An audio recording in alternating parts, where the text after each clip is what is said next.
Hello everyone, happy Sunday. It is Sunday, April 26th, and this is my Cosmo Kramer hair. That's how I feel like my hair looks like.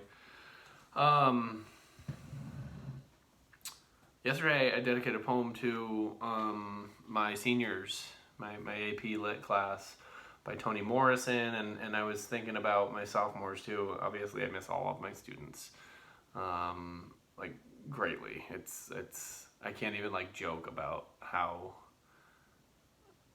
much I miss all of you.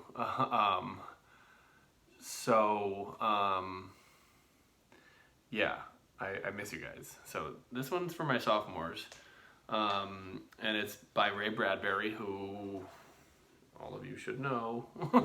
My A-level class finished reading this book with Miss Grace before they moved on to start homegoing. My H-level class was like 20 pages away from finishing 10 pages away. I know many of you finished it. Yeah, this one goes out to my sophomores because it's by an author you know. And so this is a cool poem that allegedly, not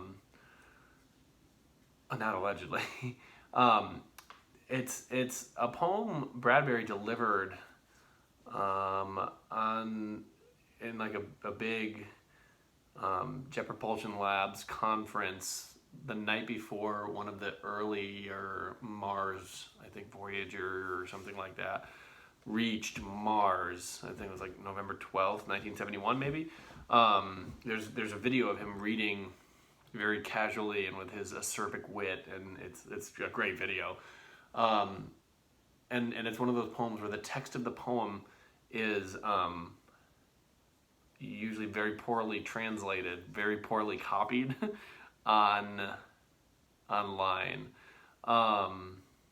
On like Poem Hunter or you know like Prezzies and things like that. So no offense to anybody who has sort of captured this.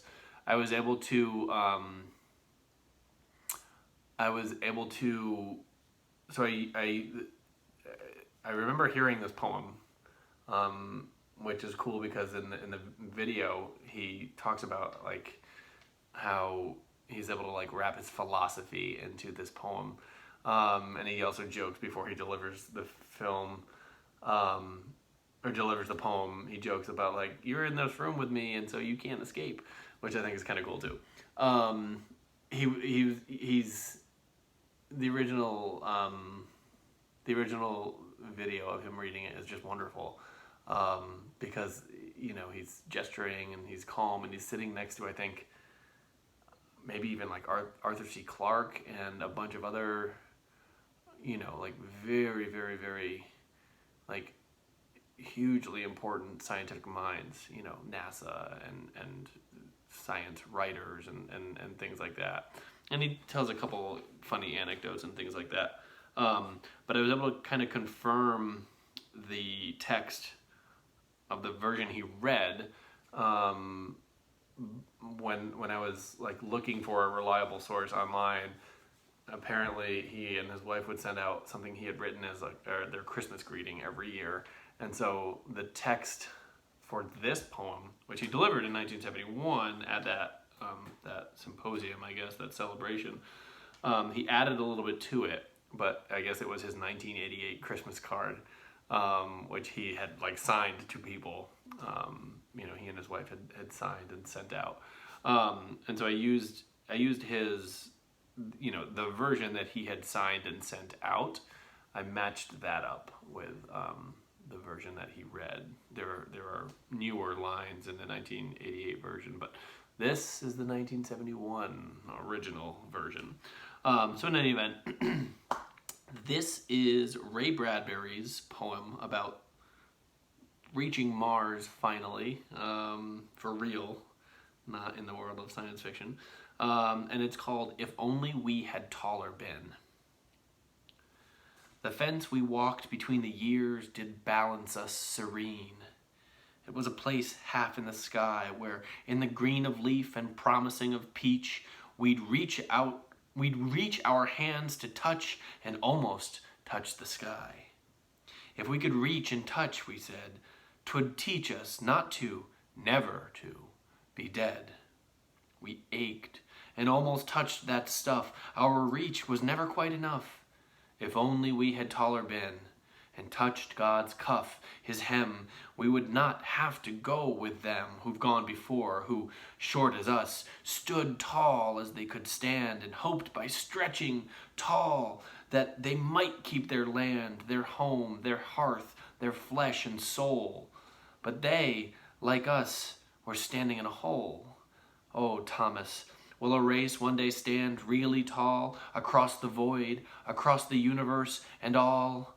And, measured out with rocket fire, at last put Adam's finger forth as on the Sistine ceiling, and God's hand come down the other way to measure man and find him good and gift him with forever's day? I work for that. Short man, large dream. I send my rockets forth between my ears, hoping an inch of good is worth a pound of years, aching to hear a voice cry back along the universal mall. We've reached Alpha Centauri. We're tall. Oh God, we're tall. That's a cool poem, and it's really cool to hear the music in that. You know, we spend a lot of time when we read Fahrenheit talking about the language and the music of his writing and the phenomenon and mystery and everything, the intrigue behind Bradbury writing Fahrenheit 451, everything from what's going on in the world back then and how it still applies now, and whether it's McCarthyism and the Red Scare and the Cold War and the counting and all of the things that really jump and stick out about Bradbury's writing.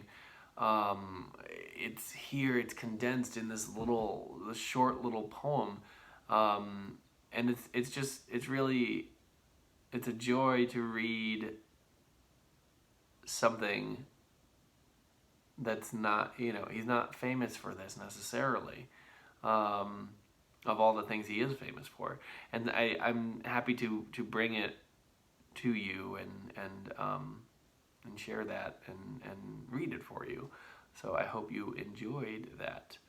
So yeah, If Only We Had Taller Been by Ray Bradbury. All right, folks, April vacation is over. Well, we will see you tomorrow for a Maroon Monday poem of the day. And yeah, take care of yourselves. Wash your hands. Be kind to each other. Be good. Be well. And I hope everyone is staying healthy. All right, I'll see you again tomorrow. Last week of the National Poetry Month's Poem of the Day entries. Until then, take care.